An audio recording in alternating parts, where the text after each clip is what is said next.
আবারও দিয়ে দিচ্ছি। ফুলকো ফুলকো হয়েছে দেখুন। বন্ধুরা সবাই কেমন আছো? সম্পার রান্নাঘরে সবাইকে স্বাগত।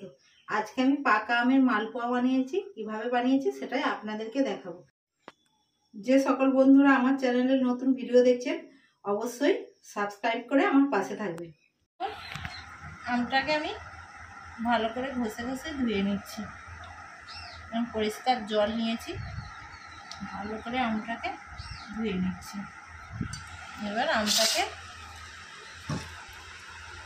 কেটে নিয়েছি, বটি নিয়েছি, এই মুখটাকে কেটে আমের এইভাবে খোলাটাকে ছাড়িয়ে নেব।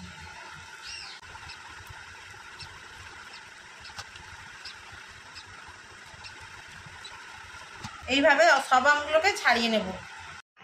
আমটাকে ছাড়িয়ে আমের কাঁধটাকে বের করে নেব।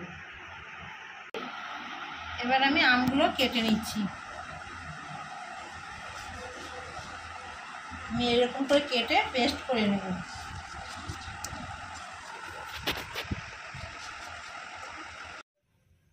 বন্ধুরা আমি পাকা আম নিয়ে নিয়েছি, এবার আমি পেস্ট করে নিচ্ছি। আমের বন্ধুরা পেস্ট করে নিয়েছি। এবার আমি একটা বাটি নিয়ে আমের কাঁধটাকে ঢেলে নিচ্ছি। মালপোয়া বানাবো, তার জন্য এক বাটি ময়দা নিয়ে নিচ্ছি, এক বাটি সুজি নিয়ে নিচ্ছি, চিনি দিয়ে দিচ্ছি। আপনারা যে যেমন মিষ্টি খাবেন সেই পরিমাণে চিনি দিয়ে দেবেন। 10 টাকা দামের গুঁড়ো দুধ 1 প্যাকেট দিয়ে দিচ্ছি। স্বাদ মতো নুন দিয়ে দিচ্ছি। 1 চা চামচ আমি মৌরি দিয়ে দিচ্ছি।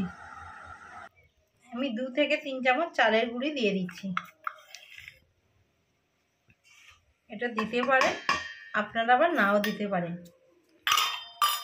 এবার আমের কাঁধটা দিয়ে দিচ্ছি।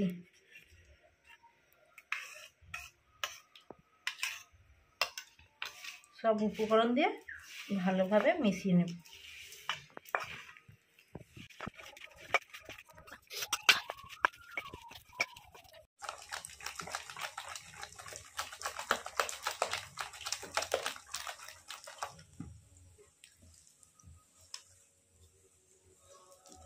বন্ধুরা দেখুন,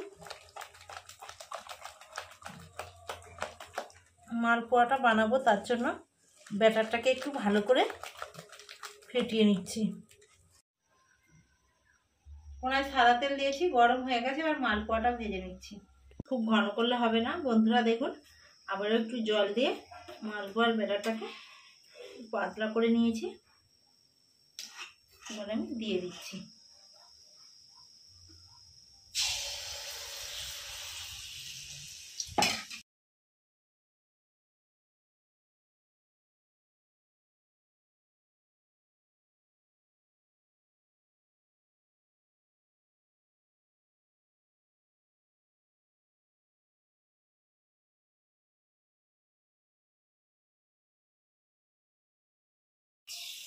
আবারও দিয়ে দিচ্ছি।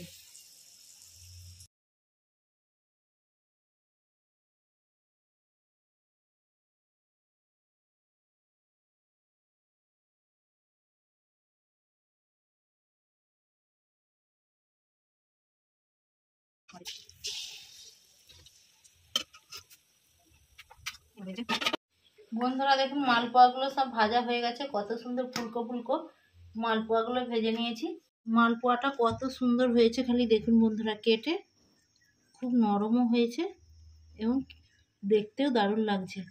কেমন হয়েছে আপনাদেরকে কেটে একটা দেখিয়ে দিচ্ছি। দেখুন বন্ধুরা, ভেতরটা কত সুন্দর হয়েছে দেখুন। বন্ধুরা মালপোয়াটা কেমন হয়েছে আপনাদেরকে খেয়ে দেখাচ্ছি। বন্ধুরা মালপোয়াটা খুব সুন্দর হয়েছে এবং খেতেও দারুণ লাগছে। আপনারাও বাড়িতে এই রেসিপিটা ট্রাই করবেন।